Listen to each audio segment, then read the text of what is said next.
বিষয়টা খুবই গুরুত্বপূর্ণ, খুবই গুরুত্বপূর্ণ, খুবই গুরুত্বপূর্ণ। অনেকে সোলার আইপিএস বিক্রি করে, অনেকে সোলার আইপিএস ব্যবহার করে, কিন্তু এই বিষয়গুলা আমার মনে হয় অনেক লোকই জানে না। সোলার আইপিএস শুধু আমি বেশি প্যানেল ব্যবহার করলাম, না জেনে সংযোগ করলাম, মোড সিলেকশন করতে পারলাম না, অপশন সিলেকশন করতে পারলাম না, এনার্জি কিভাবে সেভ করে বা কয়ভাবে সেভ করা যায় সেটা জানলাম না, তাহলে আদৌ কোনো লাভ হবে না। অল ইন ওয়ান বা স্মার্ট আইপিএস বলেন বা সোলার সিস্টেম বলেন, যদি আপনি এই প্রায়োরিটি সেটিং গুলা যদি আপনি না বুঝেন, তাহলে আপনি সোলার থেকে কখনোই বাড়তি সুবিধা বা সোলার থেকে কখনোই আপনি সুবিধা পাবেন না বা বেনিফিটেড হতে পারবেন না। প্রিয় দর্শক বৃন্দ, এটা খুবই গুরুত্বপূর্ণ একটা বিষয়। আশা করি এই ভিডিওটা যদি লম্বাও হয়, আপনাদের মনোযোগ সহকারে এই ভিডিওটা দেখা উচিত। দেখেন, আমি যে ইনভার্টার নিয়ে কথা বলতেছি বা অল ইন ওয়ান আইপিএস বা স্মার্ট আইপিএস নিয়ে কথা বলতেছি, এই আইপিএস এর যে সিস্টেমটা আছে, যে অপশন জিরো, ইএস মানে energy saver zero option, energy saver one option, energy saver two option, বিভিন্ন কোম্পানির অনুযায়ী সেটা নাম বিভিন্ন হতে পারে। দেখেন, অপশন জিরো, একটু ভালো মনোযোগ দিয়ে শুনবেন, আমি একটু শর্টলি বলবো কারণ ভিডিওটি আবার বেশি বড় হয়ে যাবে। এনার্জি সেভার জিরো, এই অপশনে কি হবে, আপনি কি হবে, সোলার প্লাস গ্রিড ব্যাটারি একসাথে সংযোগ থাকবে। এই ক্ষেত্রে সোলারের মাধ্যমে কি হবে, ব্যাটারি কি হবে, সোলার এবং গ্রিডের মাধ্যমে ব্যাটারি ফুল চার্জ হয়ে ব্যাটারি স্থির হয়ে থাকবে এবং তার স্বাভাবিক কার্যক্রম চলতে থাকবে।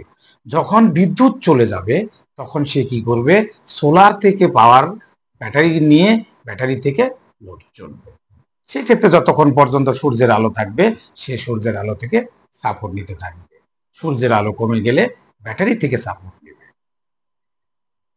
অপশন টু, অর্থাৎ এনার্জি সেভার টু মানে দ্বিতীয়ভাবে কিভাবে এনার্জিটাকে সেভ হয়। এই অপশনে কি হবে, যখন গ্রিডের সংযোগ, সোলার সংযোগ সব সংযোগ থাকবে, ব্যাটারি যখন ফুল চার্জ হবে তখন অটোমেটিক কি হবে, আপনার স্মার্ট আইপিএস মেন্সটাকে ডিসকানেক্ট করে দিবে। ডিসকানেক্ট করে দিয়ে কি করবে, সূর্যের আলো থেকে ব্যাটারিটাকে চার্জ করবে এবং ব্যাটারি থেকে লোডে সরবরাহ করবে। যতক্ষণ পর্যন্ত সূর্যের আলো থাকবে ততক্ষণ পর্যন্ত ব্যাটারি চার্জ হবে এবং কি হবে, লোড চলতে থাকবে। এক সময় যখন সূর্যের আলো কমতে থাকবে তখন কি হবে, ব্যাটারি থেকে লোড নিবে এবং ব্যাটারি ভোল্টেজ যখন কমতে থাকবে তখন কি হবে, একটা সময় যে অটোমেটিক মেন্সটাকে কানেক্ট করে দেবে। হ্যাঁ প্রিয় দর্শক বৃন্দ, এই ক্ষেত্রে যেটা লক্ষ্য করতে হবে, যাতে সূর্যের আলো কমে গেলে ব্যাটারিটা ফুল ডিসচার্জ না হয়।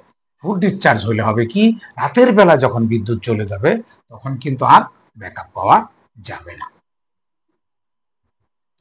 অপশন টু তে কি হলো, প্রথমে কি বলছি, ইএস জিরো মানে অপশন ওয়ান, ইএস ওয়ান মানে কি অপশন টু, আর ইএস টু মানে এনার্জি সেভার টু।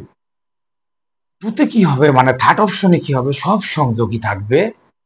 আপনি এখানে যেটা কি হবে, গ্রিড থেকে ব্যাটারিটাকে চার্জ করবে না, সে কি করবে, সোলারের মাধ্যমে ব্যাটারি চার্জ করে ফুল চার্জ হয়ে থাকবে। যখন কারেন্ট চলে যাবে তখন সে সোলার প্লাস ব্যাটারি থেকে লোড সংগ্রহ করবে। আবার যখন ব্যাটারি ভোল্টেজ কমে যাবে অটোমেটিক সে মেন্সটাকে কানেক্ট করে। প্রিয় দর্শকবৃন্দ, আপনারা যদি এই কথা থেকে যদি ক্লিয়ারলি যদি একটু বুঝতে না পারেন, ভিডিওটাকে আপনি রিপিট করে দেখবেন। আপনারা আমার এই ভিডিওগুলো আমার ইউটিউব চ্যানেল KQ RST-তে আপনারা ভিজিট করেন, এখানে টেকনিক্যালের বিভিন্ন ধরনের ইনফরমেশন, বিভিন্ন তথ্য এখানে আপনারা পাবেন। এছাড়া আপনারা আমার QRST ফ্যামিলি ফেসবুক পেজ এবং KQRST সাদিকুর ফেসবুক মানে প্রোফাইল ফেসবুক পেজেও আপনারা ভিজিট করতে পারেন, যেখানে আপনারা সব আপডেট পেয়ে থাকবেন। ধন্যবাদ।